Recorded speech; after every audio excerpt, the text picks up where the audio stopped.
Muito boa noite, Bruhim Abayim a todos. Queria compartilhar com vocês hoje um tópico que não só ele é poderoso, meus queridos, como também ele é muito, não tem palavra melhor, master. O tópico é algo quentíssimo.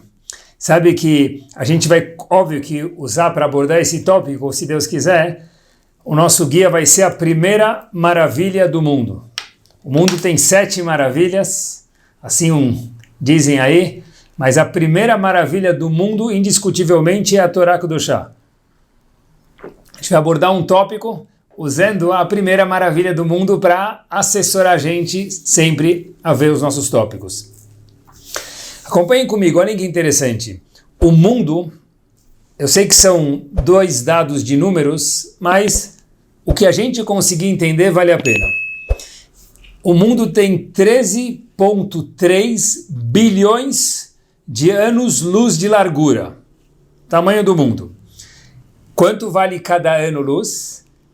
Cada ano-luz vale 6 trilhões de milhas. Então são 13,3 bilhões de ano-luz e cada ano-luz são 6 trilhões de milhas, que é mais do que quilômetros. Bom, é muito isso. Nenhuma calculadora talvez aguente isso, para ser algo científico. Ainda assim, nesse mundo muito grande, muito vasto, muito espaçoso que Hashem criou, Hashem dedicou 31 psukim, 31 versos, meus queridos, para abordar esse mundo, para contar para a gente o que tem nesse mundo. Parashat Bereshit, o começo fala sobre a criação do mundo, 31 psukim. Agora, quando Hashem fala sobre o Mishkan, sobre a casa de Hashem, o QG de Hashem, o Bet HaMikdash móvel, que era o Mishkan, o tabernáculo, Hashem gasta não dezenas, centenas de versos. E a pergunta é, por que tem 31 psukim para explicar a construção de um mundo tão vasto, bilhões e bilhões de milhas, trilhões de milhas, versus centenas de versos que falam sobre o Mishkan, que não é o mundo inteiro, é algo pequeno, muito pequeno. A resposta talvez seja que, óbvio que o Mishkan é importante, mas mais do que isso, o mundo foi construído por Hashem.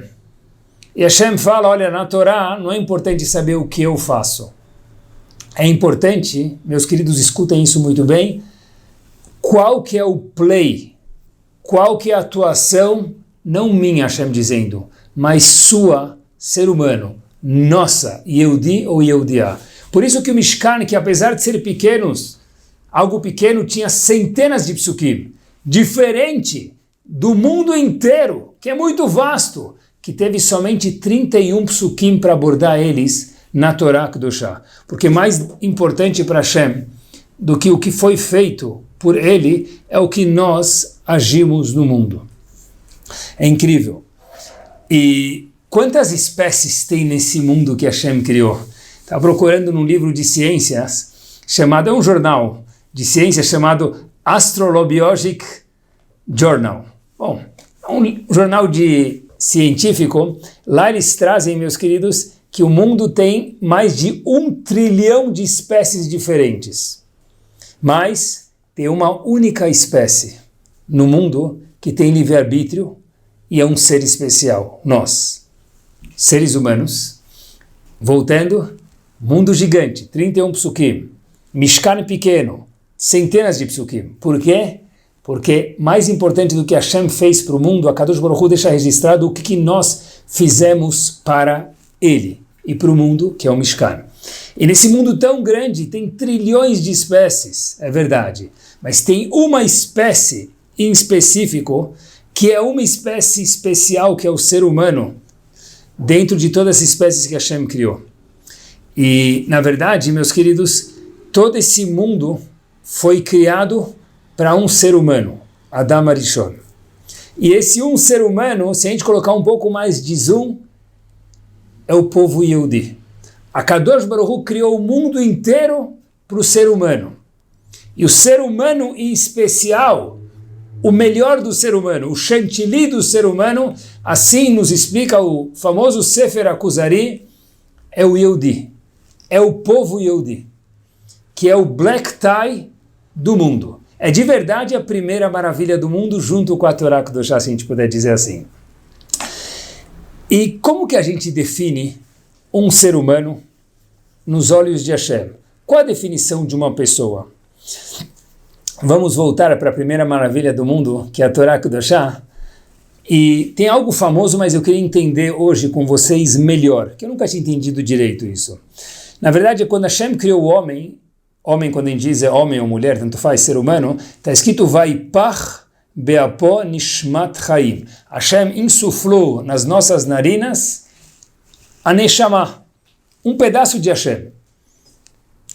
Um pouco abstrato isso, muito filosófico, parece que sim, mas não. Porque um dos comentaristas na Torá famosos, chamado Unclus, ele reporta para a gente uma tradução que nos foi dada no Har Sinai, junto com a Torá. É uma tradução que explica a Torá no aramaico e diz o seguinte: quando Hashem colocou, insuflou nas nossas narinas uma parte dele, que é Neshama, que essa é a única diferença entre o homem e os animais, como se traduz?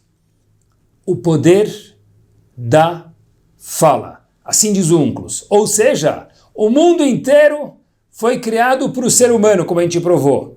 Porque Hashem falou dezenas de versos e centenas de versos para o Mishkan que o homem criou e 31 psukim somente para o que Hashem criou. O mundo inteiro foi criado para o ser humano.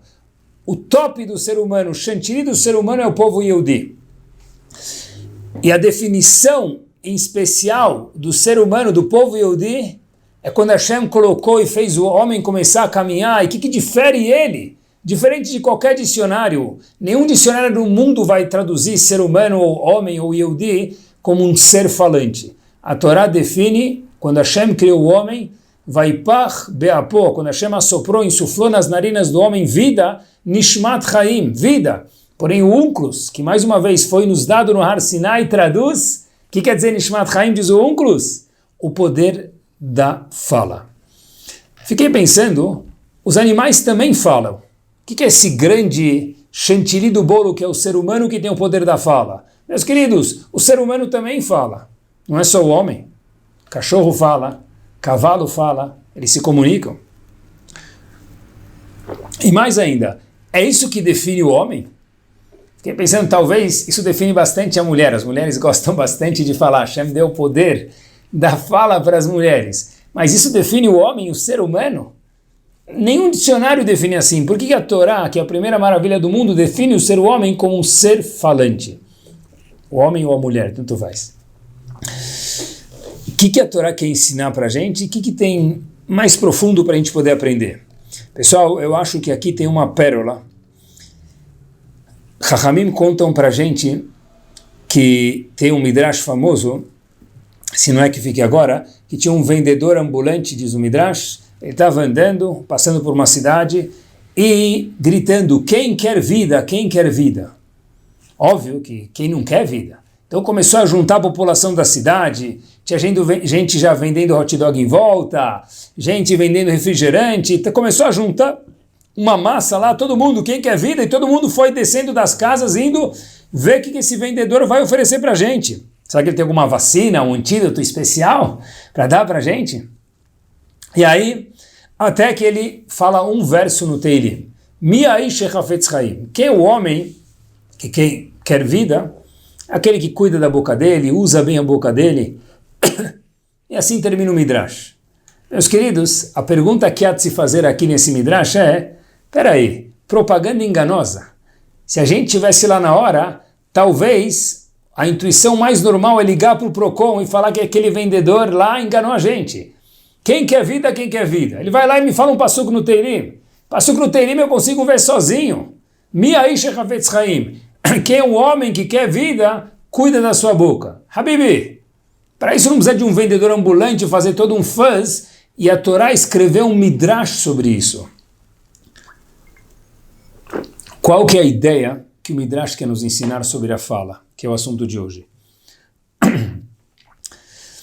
A resposta, meus queridos, vi uma vez uma coisa muito interessante, eu acho que dá para a gente um norte na resposta do que é o poder da fala, por que o ser humano, diferente de qualquer dicionário, qualquer enciclopédia, é definido de acordo com a Torá como um ser falante.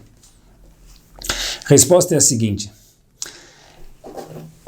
Parashat Korach, todo mundo já ouviu falar sobre Korach. Korach foi o homem que fez o maior duelo do mundo. O homem mais desafiador que houve no mundo talvez foi Korach, porque ele teve a audácia de desafiar Moshe Rabbeinu.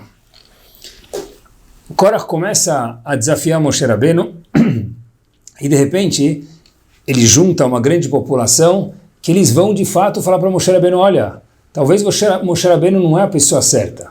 Você começou a colocar pessoas no poder que não mereciam poder, isso é chamado em português nepotismo. Você não é uma pessoa que de repente começou a colocar sua família no poder. Que isso?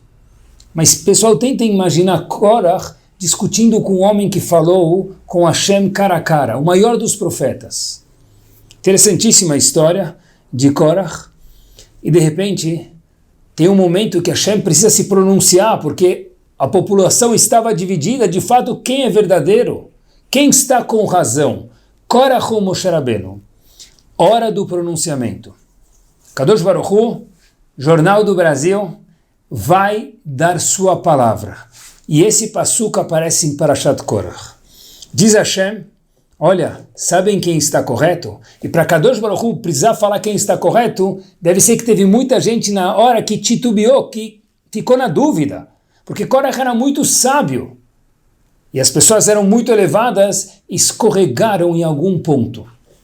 Diz Hashem: vou contar para vocês quem está certo. Em Parashat Korach figura o seguinte passuco: Ibadelu mitoch haedah azot. Diz Hashem: se separem dessa congregação de Korach. Ou seja, quem está correto é Moshe Rabbeinu. Ve'achale otam karaga. E eu vou destruir todos eles imediatamente. Assim disse Hashem. De repente, o povo ficou assustado e falou um diálogo com Hashem. Aish echad yechita ve'al kol ha'edah tiktzov. Você, Hashem, uma pessoa pecou, no caso Korach, e você vai destruir toda a congregação? Como assim, Hashem? Ok, Korach errou, mas ele errou, você vai destruir toda a congregação? E aqui termina esse episódio na Torá. Meus queridos, como assim? Disse Hashem, Korach está errado. E o povo retruca: Hashem, uma pessoa errou. E você vai destruir toda a congregação? O que você disse, Kadosh Baruch Hu? Meus queridos, como assim uma pessoa errou? Korach e sua congregação, Korach estava juntado. Tinha em sociedade pelo menos 250 pessoas de um calibre altíssimo, espiritual, intelectual, poder. Como assim? Como que o povo retruca para Hashem? Olha, Hashem, uma pessoa pecou, você vai destruir toda uma congregação? Mas espera aí, como assim? Não foi só uma pessoa que pecou, foi uma pessoa e a congregação dele. Os outros 250, vamos dizer, pessoas que estavam em sociedade com Korach. Como assim uma pessoa só pecou? Rav Hirsch, ele não aborda justo esse ponto, mas lendo lá, me parece que a gente pode responder essa pergunta. Korach, meus queridos, foi o líder desse povo. E olhem que bomba. Quando falam para Hashem, você vai matar por causa de uma pessoa, toda uma comunidade, a gente perguntou, mas teve uma comunidade inteira que participou com ele, não é por causa só de uma pessoa. Parece que é isso que Rav Hirsch quer dizer, e se não é, então nós estamos sugerindo. É o seguinte: Korach foi um ótimo orador. Korach falava muito, muito bem. É um ótimo demagogo. Sabe, quem já viu, quem gosta de oratória, vale a pena escutar os discursos de Churchill. Churchill falava muito bem. Era um ótimo orador. Quem gosta de oratória, vale a pena para aprender, escutar os discursos de Winston Churchill. Porém, Korach não era Churchill, mas ele tinha o mesmo poder da oratória, da fala, de convencer os outros através da sua boca, da sua fala. Pessoal, quem fala bem, quem tem o zehut, o mérito, a siata de Shmai, a ajuda de Akadosh Baruch Hu de falar bem, óbvio que pode usar isso para o bem ou para o mal, ele é capaz de vender picolé para esquimós no Polo Norte. É isso mesmo. Porque a fala tem um poder magno, gigante, magnífico, master. Foi isso que figurou na Torá. Retrucaram para Hashem, Aish echad echta, uma pessoa errou. E todo mundo vai ser castigado. A gente perguntou, não foi só uma pessoa, foi Korach e toda sua congregação. A resposta talvez seja, Korach tinha um poder tão grande de fala, o erro foi dele. Porque uma vez que ele teve esse poder e usou para o ruim, para o lado negativo, para o lado ruim, a gente acabou caindo na dele, mas foi quase que impossível não entrar na dele. Ou seja, quem que criou a teia de aranha foi Korach. Nós ficamos grudados lá, a gente caiu na armadilha. Mas a Ish, aquele grande homem Ish, é uma expressão natural de uma grande pessoa. Porque Korach era uma grande pessoa. Tinha um potencial gigante, porque a Kadosh Baruch Hu deu para ele um poder de oratória, um poder de convencer os outros. Korach era um demagogo par excellence. Então diz a Torá, Ish echad echta. Foi um Ish, que você, a Kadosh Baruch Hu, deu o poder da fala para ele. E todos nós vamos ser punidos. Talvez assim a gente consiga entender um pouquinho como Korach conseguiu convencer 250 pessoas de um naipe muito alto para ir contra o maior dos homens, o maior dos profetas, aquele que nunca houve e nunca haverá outro igual a ele, no caso, Moshe Rabbeinu. Uma pessoa que tem o poder da fala, meus queridos, ele pode convencer pessoas a ir para a direita ou para a esquerda, fazer o bom ou ruim, transformar o dia em noite e a noite em dia. E no caso, ir contra o maior dos homens, Moshe Rabbeinu. O que tem de ímpar no ser humano, de acordo com a definição da Torá. O que é o ser humano de acordo com a Torá Kedoshá? É a fala, o poder de dialogar. Isso nenhum animal tem. O poder de se comunicar, não de fazer barulho. O poder de se comunicar. Quando Hashem criou o homem, que é a coroa da criação do mundo inteiro, daqueles trilhões de quilômetros, que é um homem, que é uma espécie, daquela 1 trilhão de espécies que existe no mundo, definiu o homem como um ser falante. Este poder, ser nenhum fora o ser humano tem, e óbvio que animal nenhum tem isso. A definição de ser humano, de acordo com a Torá Kedoshá, é um homem que consegue falar. Porque o poder da fala ele é algo gigante e magnífico. Meus queridos, a fala pode ser um trator para arar campos, para produzir frutos, e pode ser uma arma para, lo aleno, matar milhões e milhões de pessoas, como todos nós vimos em diversas histórias do mundo, e mais recentemente, infelizmente, na Segunda Guerra Mundial. Olhem só o que é a fala. Em 1963, um dos grandes gigantes que o mundo teve, em especial nos Estados Unidos, Rav Yaakov Kamenetsky, a não se confundir com Rav Chaim Kanievsky, pessoas diferentes. Rav Yaakov Kamenetsky, mais uma vez, viajou para a União Soviética, na época a União Soviética, para visitar 2 familiares dele sobreviventes da Segunda Guerra. Muitos anos depois, foi visitar 2 familiares deles. Um era um familiar e o segundo era a irmã de Rav Yaakov Kamenetsky. Anos e anos depois, de 1963, essa irmã do Rav Yaakov Kamenetsky vai para os Estados Unidos, onde Rav Yaakov Kamenetsky vivia, e ela foi se encontrar com Rav Yaakov Kamenetsky, e naquela ocasião, Rav Yaakov Kamenetsky estava com um grande colega seu, chamado Rav Natan Sherman, um dos fundadores daquela editora famosa chamada ArtScroll. Rav Yaakov Kamenetsky estava lá e a irmã dele chegou para os Estados Unidos. Era mais uma vez Rav Yaakov Kamenetsky que estava com Rav Natan Sherman, e ela chega e faz a seguinte observação: desde quando meu irmão, se referindo a Rav Yaakov Kamenetsky, falando com Rav Natan Sherman mais uma vez, começou a falar de uma forma muito mais tranquila e devagar. Rav Natan Sherman pensou dentro de si mesmo, como assim? Desde que eu conheço Rav Yaakov Kamenetsky, ele sempre falou devagar. A irmã viu Rav Natan um pouco assustado e fala, o que é isso? Ele falou, ele sempre falou devagar. Fala, não, meu irmão falava muito rápido antes. O que fez ele falar devagar?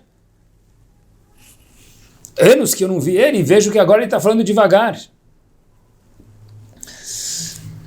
Rav Yaakov Kamenetsky falou o seguinte, ele mudou.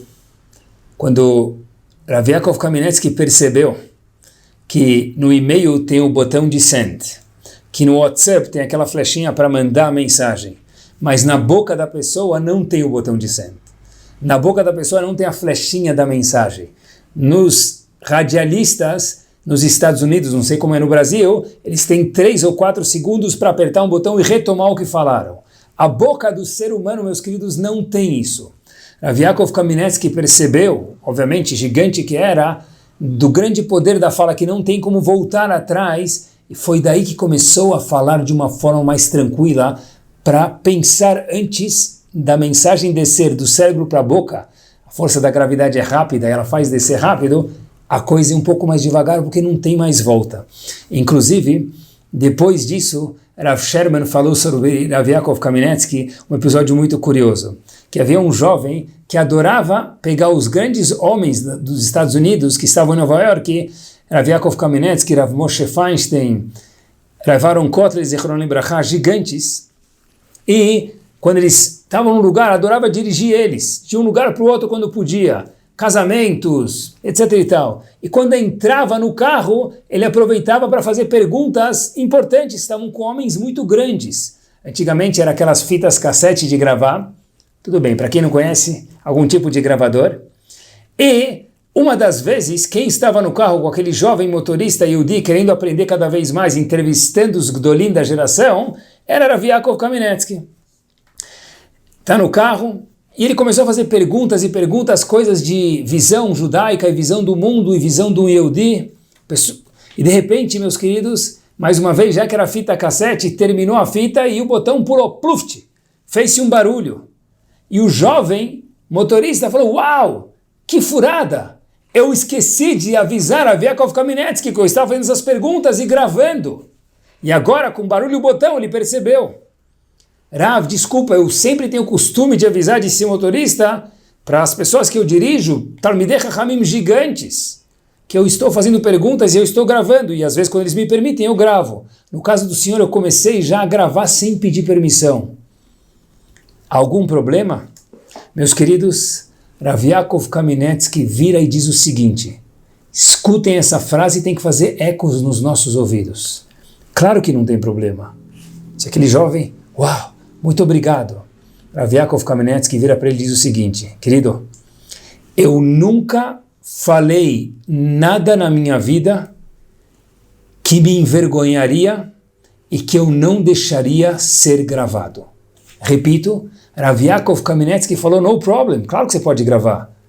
Eu nunca na minha vida falei nada que eu teria vergonha do que eu disse e nem que eu deixaria de ser gravado. Uau! Meus queridos, poder da fala. O poder da fala de um ser pensante, não de um animal. De um ser pensante que pensa antes de falar. Inclusive, como se diz uma palavra em hebraico? Pessoal, essa vale a pena anotar. A palavra em hebraico, mem yud lamed hei, milá. Milá, uma palavra, uma boa palavra para alguém, milá tová.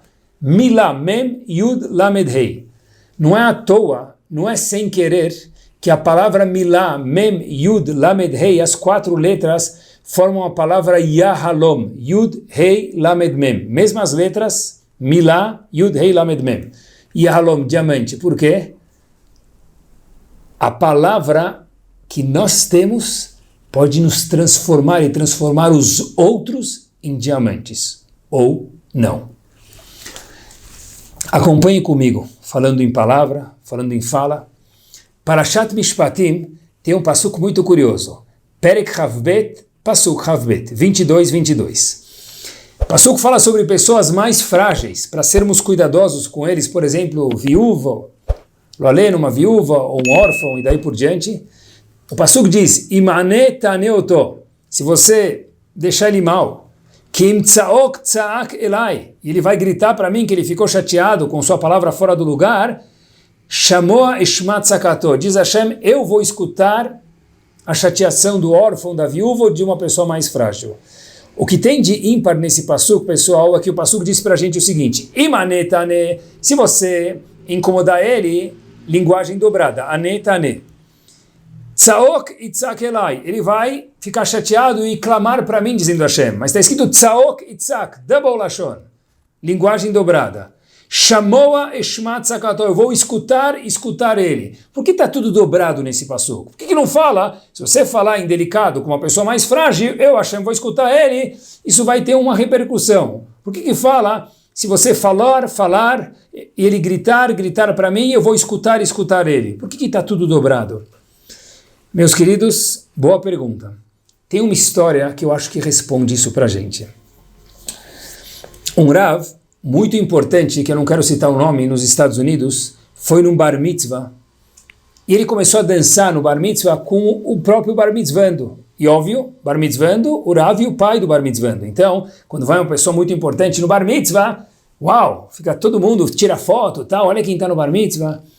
E de repente, o pai do menino começa a chorar, o pai do bar mitzvando começa a chorar. Depois de alguns minutos, o Rav vai no canto e fala para ele: meu querido, dono da festa, você é o pai do bar mitzvando, por que você está chorando? Aconteceu alguma coisa? O pai do menino diz: Rav, será que eu sirvo para alguma coisa? E o Rav fala: como assim? Será que eu sirvo para alguma coisa? Não entendi a sua frase. E o pai do bar mitzvando, no meio da festa de bar mitzvah, no meio não, no canto, mas durante a festa de bar mitzvah, diz o seguinte: olha, por que eu estou falando isso para o senhor? Será que eu sirvo para alguma coisa? Porque meu pai sempre me falava isso quando eu era pequeno. E eu tenho a dúvida até hoje. Será que eu sirvo para alguma coisa? Meus queridos, eu acho que é isso que o passuco está falando. Quando você falar com uma pessoa que ela é frágil, e no século XXI todos nós somos frágeis. Repito, autoestima, século XXI, todo mundo é um pouco mais frágil do que antigamente. Diz o passuco, Shamoa eshma, por que a linguagem está dobrada? Talvez a resposta seja porque o que nós falamos vai ficar dando som dobrado durante dias, anos e gerações, a ponto de um pai, de uma criança, no meio de um bar mitzvah, ter que desabafar para o Rav: será que eu sirvo para alguma coisa? Mas por quê? Porque me falaram isso, não sei se 1, 10 ou 200 vezes quando era pequeno, e até hoje tem o som, eco na minha cabeça. Talvez por isso que o passuco fala: cuidado com a nossa palavra, porque o quê? Chamou a Eshma, vai ficar um eco. A linguagem está dobrada porque vai um sinal de eco, de repercussão. E meus queridos, essa história eu escutei, mas teve outra história que eu presenciei e queria compartilhar com vocês. Porque a linguagem dobrada, e aonde está o eco das nossas palavras? Estava uma vez participando de um curso de profissionais de educação, já faz um tempo, e a pergunta feita naquele curso foi a seguinte: me conte o que mais lhe marcou em alguém que te ensinou algo. Falando com profissionais de educação, para cada um deles contar o que mais marcou eles no sentido positivo ou negativo. E pessoal, eu não acreditei. Haviam pessoas lá casadas, com filhos, anos e anos de educação. Uma pessoa levanta e fala o seguinte: eu não acreditei no que eu vi. Olha, eu lembro de uma professora minha, ou moral, ou morel, o que for, homem ou mulher, tanto faz, sem falar o nome, obviamente, que entrava na sala de aula, nem falava bom dia, e tratava a gente como se fosse um bicho, não um ser humano. E aí, a gente ficou na dúvida, mas faz quanto tempo foi isso? Ah, faz uns 15 anos atrás, 10 anos atrás, você ainda lembra disso? Shamoa eshma, isso que o passuco fala. Às vezes, quando alguém machuca a gente, mesmo que é sem querer, é uma fala assim, rude, dura. Fica, Shamoa eshma. Outro profissional na hora, até falou algo Aproveitando a deixa, outra pessoa foi lá na frente, óbvio, falando dos profissionais que foram positivos também, já chega lá daqui um minuto, mas uma pessoa também chegou e falou, olha, eu lembro de um morel, de uma morá, quando eu tinha 3 anos de idade, que sempre que eu entrava na Kitá, me falava tal coisa. Pessoal, quando eu escutei isso, eu falei, uau, eu pessoalmente nem lembro que eu tinha 3 anos de idade em algum momento. Eu nem lembro dessa idade, porque de verdade eu acho que eu não lembro nada disso. Mas tem pessoas que alguma fala de uma morá, ou de um moré, ou de um professor, de uma professora, de um pai, de uma mãe, de quem for, fica na cabeça e dá eco, chamou a Ishma. Talvez é isso que Hashem está nos ensinando, quanto poderoso é a fala. Isso responde a nossa pergunta que a gente fez no começo do shiur, definindo o ser humano, um ser falante, porque, meus queridos, um ser falante ele é capaz de ir contra Korach. Contra, melhor dizendo, Moshe Rabbeinu, o maior dos homens. Um ser falante é capaz de deixar uma pessoa pensando, será que eu sirvo para alguma coisa décadas de anos depois? O poder do homem é de vender picolés para esquimós. Isso é o poder ímpar do ser humano, é a fala. Nada melhor, diz Akadosh Baruch Hu, do que falar para o homem, olha meu querido, o que você tem de especial, o mundo inteiro foi criado para o ser humano. O ser humano em especial, o Yehudi, o que tem de especial é a fala. É se comunicar com os outros e, óbvio, com Akadosh Baruch Hu. Perguntamos daquele Midrash, veio o vendedor ambulante e falou, você quer vida? Você quer vida? Cuida do que você fala. Mas é só isso? Ligar para o Procon, ele me enganou. Não é verdade. Vem ensinar para a gente algo precioso. Foca, pensa, investe no poder da fala. A gente vai ver que é isso que o homem tem de master. É isso que ele tem não de grande, de gigante. Mas o que mais nos interessa não é Korach.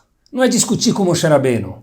Não é alguém que fala morá ou moré me deixaram eco na cabeça, ou meu pai, ou minha mãe, ou meu uravo, sei lá quem for, meu vizinho, falou para mim, será que eu sirvo para alguma coisa?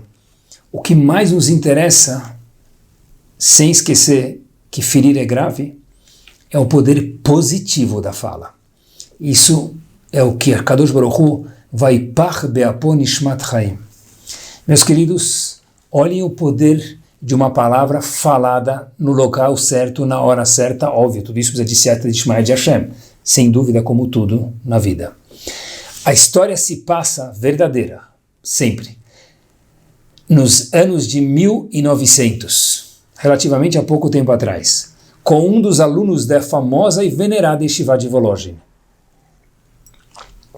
Rav Eliyahu David Rabinovich, talvez não famoso.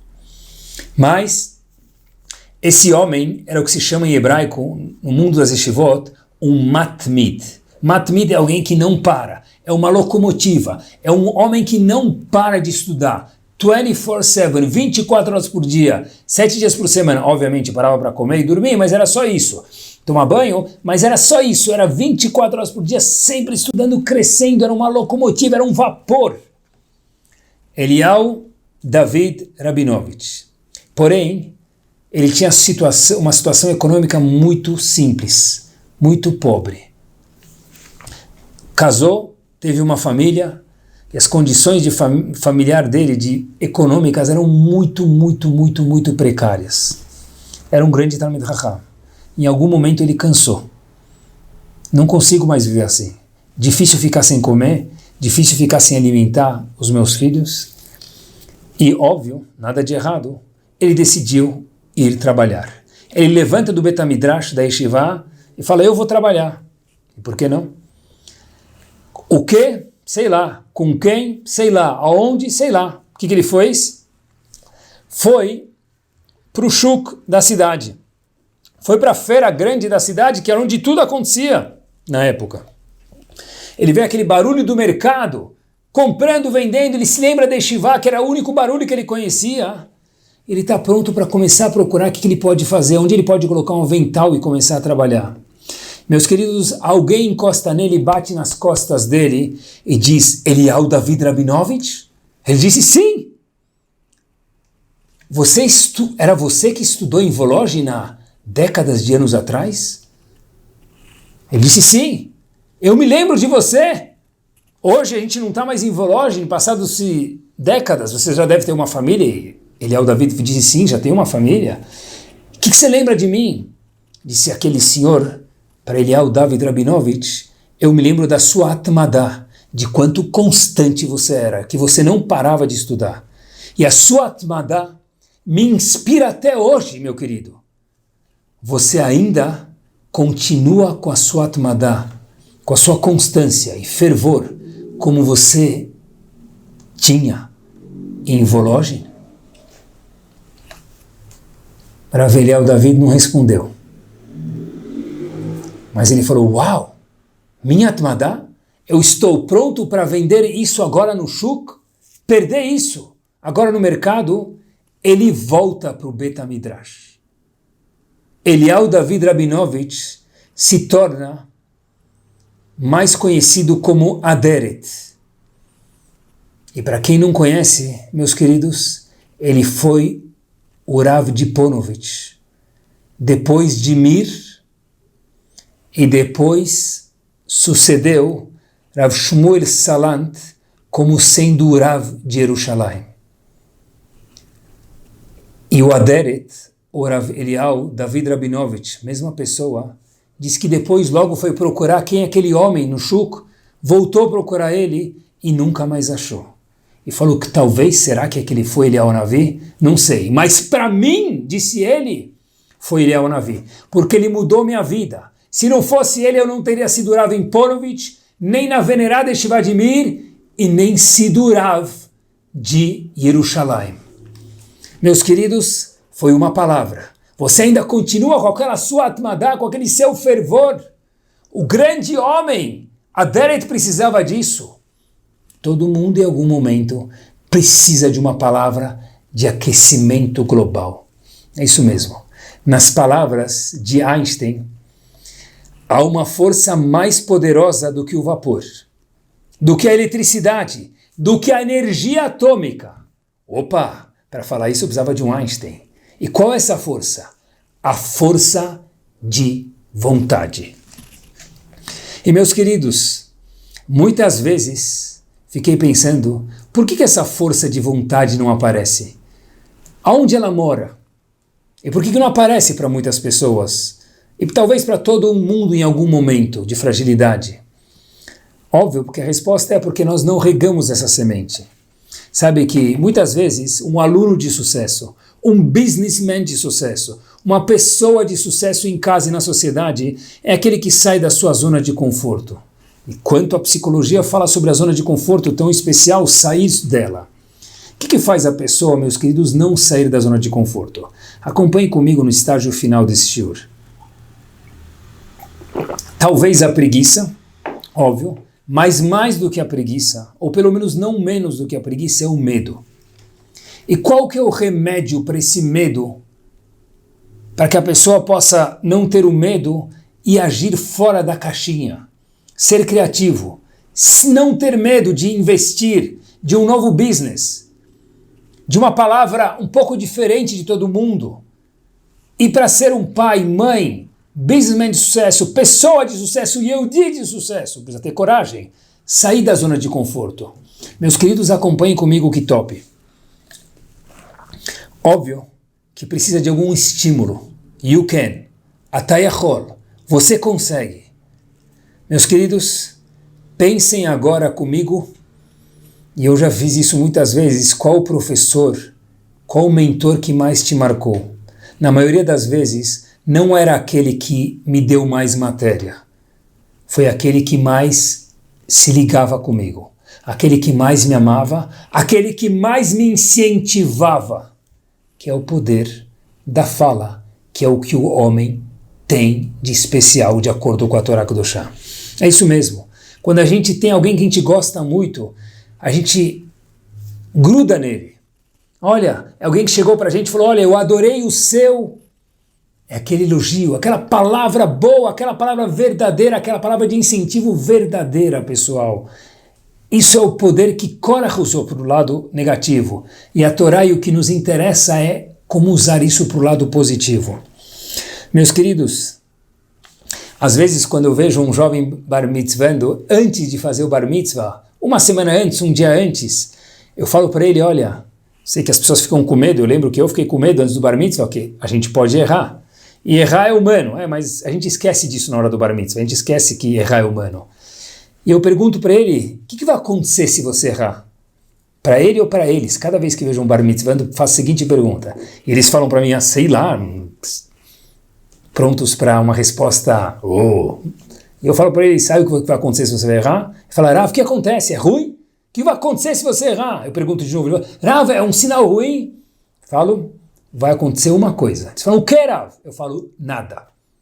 Se você errar uma vez, uma semana depois, 2 semanas depois, ninguém vai lembrar. E o homem do vídeo vai até editar aquele erro, porque, de fato, quem não erra?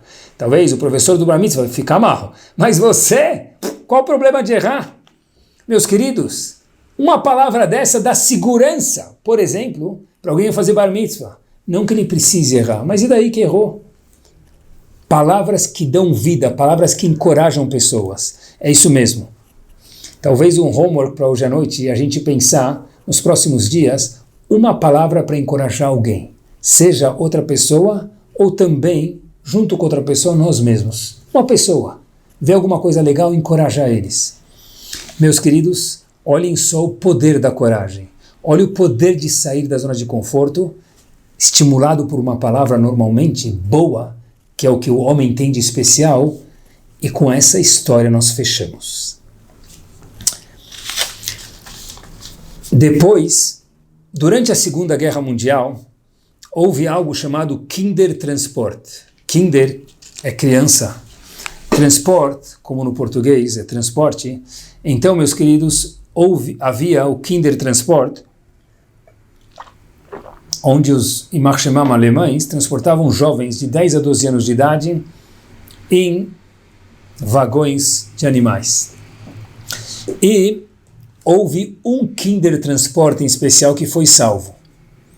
E ele foi levado para a Inglaterra durante a guerra e depois colocados em orfanatos e casas de ajuda para aquelas crianças. E, meus queridos, durante a guerra ainda, foi um entrevistador da Inglaterra para olhar para aquelas crianças, entrevistar elas. E, de repente, meus queridos, essa história acontece lá, e acontece muitos anos depois, de novo, quando a entrevista aconteceu com essas crianças quando estavam mais velhas. Então, viam lá que havia um jovem, uma criança, muito triste, óbvio.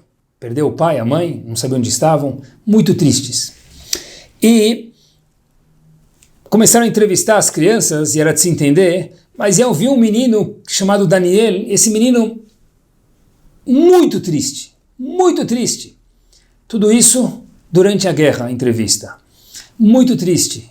E não tinha como deixar ele um sorriso. Era de se entender, mas os outros estavam se habituando com a situação triste, mas ele não conseguia passar essa lombada de estar longe dos pais. Perguntaram para ele, o que você precisa? Esse Daniel falou, se vocês estão me entrevistando e querem me ajudar, eu quero um encontro com o rei aqui da Inglaterra. E parece que o rei da Inglaterra na época era uma pessoa mais acessível. E falavam para ele, tá bom, ele não acreditou. Deram um horário e o local. E Daniel foi para esse local. Quando ele chega lá, o jovem Daniel vê que tinha uma criança, mais uma criança, mais uma criança, mais uma criança. Ele pensou que ele teria uma audiência private com o rei, quando na verdade ele viu que era um grupo que ia se encontrar com o rei. Mas tá bom, também serve. O rei passando, e todo mundo acenando, ele fala umas palavras e pronto para ir embora, até que esse jovem, Daniel, levanta e pula. E os seguranças têm que segurar ele, porque ninguém pode se aproximar do rei.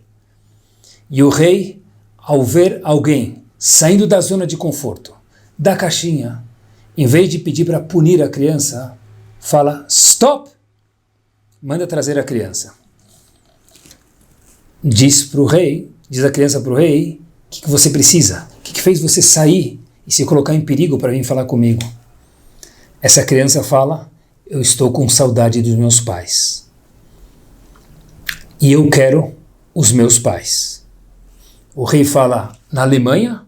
Eu procurar os seus pais na Alemanha e trazer eles para cá? É impossível isso. Mas essa criança vira para o rei e fala, mas, um minuto, me falaram que você é o rei? E o rei consegue tudo? O rei ficou pasmo e falou, é verdade, devo tentar conseguir. Meus queridos, um período depois, naquele orfanato da Alemanha, batem na porta. E quando batem na porta, meus queridos, nada mais, nada menos do que o pai e a mãe de Daniel, trazidos da Alemanha para a Inglaterra, a pedido do pequeno Daniel, pelo rei da Inglaterra. Trazidos da Alemanha para a Inglaterra, pelo rei da Inglaterra, a pedidos de Daniel. Seus pais chegaram. Essa é a história. Essa foi a entrevista. Anos depois, entrevistaram outra pessoa do orfanato e acompanhem o final dessa história. Contou toda essa história e ele estava chorando. Todo mundo entendeu, porque todo mundo imaginou que ele era Daniel, revivendo a história. E o entrevistador fala para ele, Daniel, nós o entrevistamos anos atrás. Disse essa pessoa, eu morava no orfanato também, mas eu não sou Daniel. Perguntou o entrevistador, então desculpa, estamos agora anos e décadas depois, entrevistando outra pessoa. Mas uma pergunta, se o senhor estava no orfanato e o senhor não está chorando, quando contou a história de Daniel para a gente, por que o senhor chorou e ficou tão comovido? O senhor era muito próximo de Daniel? Disse aquele senhor de idade. Não. O senhor conhecia Daniel? Disse ele, tampouco não. Então por que o senhor chorou? Disse ele, eu lembro de Daniel. Não era o melhor amigo dele. Mas eu também estava naquela audiência com o rei. Eu estou chorando. Porque, meus queridos, eu estou emocionado agora para contar isso para vocês. Por quê? Porque eu não saí da fila e não pulei para falar com o rei. Eu não tive a coragem, não tive aquela audácia de falar com o rei. E Daniel teve seus pais ao lado dele. E eu até hoje nunca mais vi meus pais, porque não tive aquela coragem, não tive a coragem de dar uma palavrinha a mais com o rei. Uau! Que a gente possa usar nossas palavras para o bem. Lembrar que o que nos faz ser diferente daquela 1 trilhão de seres é o poder da fala. Que a gente lembre quanto o impacto é de uma fala negativa, mas mais importante, quanto é o poder de uma fala positiva. De criar, de sair da caixinha, de sairmos fora da zona de conforto, que a gente possa estimular os outros, a nós mesmos e usar a boca de uma forma benéfica, óbvio que também com a Kadosh Baruch Hu. Semana impactante, magnífica e de boas palavras a cada um de nós. Tudo de bom.